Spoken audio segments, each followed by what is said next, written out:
Üdv újra! Előző részben egy folytó szelepből készítettünk vezérlést. Lényegében egy szelepállás érzékelőt gyártottunk a virtuális autónkhoz. Ha te véletlenül úgy kerültél ide, hogy nem láttad az első részét ennek az epizódnak, érdemes megnézni először azt. De hasonló hasznos információkat találsz az első két részben is, amiben elmondom, hogy miről szól ez a sorozat, mik a tervek. Kerestem a helyet, ahol a legoptimálisabb lenne felhelyezni a szelepet, és úgy gondolom, hogy itt lesz a legjobb. Szóval intro után ide tesszük fel.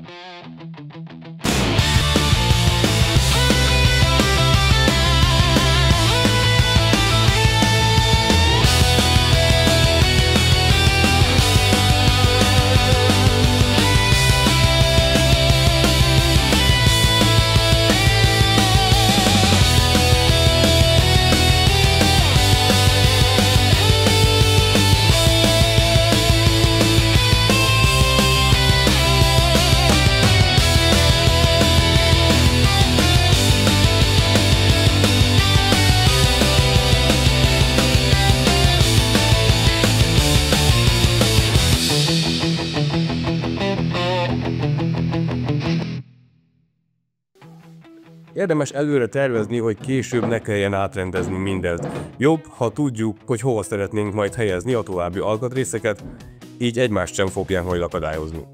Bár a legtöbb akadályjal menet közben szoktunk találkozni. Ennek a szelepháznak van 4 olyan csavarhelye, ahol feltételezem eredetileg az alapjárat szabályozó szelep volt, és számunkra most ez a rész pont ideális, hogy felrögzítsük a szelepet a tűzfalra. Jelölöm a fúráshoz a pontokat és lyukasztok. Ezt követően felrögzítem a csavarokkal a házat.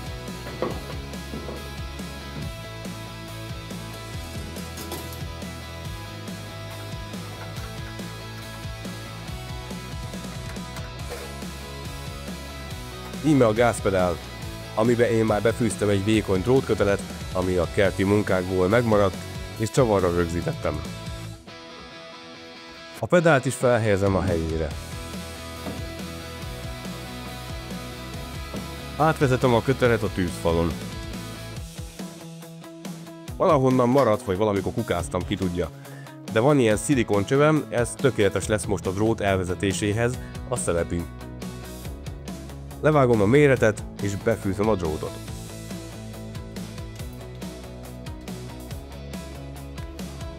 Egy sarokvasból hajtogattam egy tartót, hogy fixáljam a csövet, és adjak neki egy ívet, hogy a drót stabilan tudjon közlekedni benne.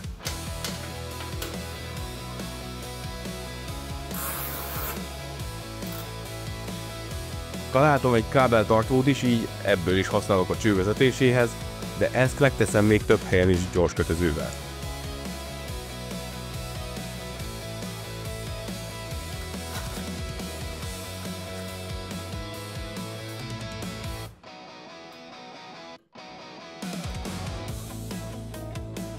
A drótot nagy nehezen behelyezem a gázkorba, és találok rá módot, hogy a drótra ráfeszítve fixáljam a helyére.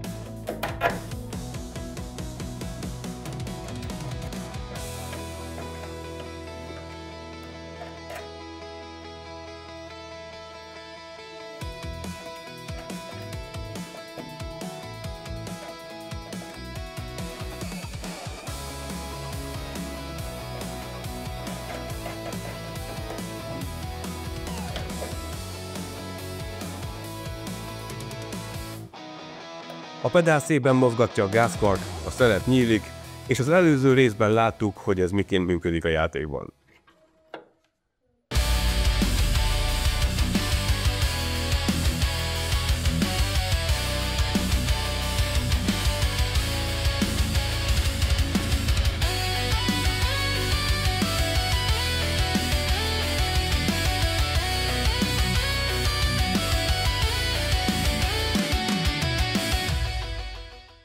Így most már garantált, hogy a gázpedál lenyomásának érzése megegyezik egy valódi autó gázpedál érzetével. Ezt kell elérnünk a többi pedál esetében is.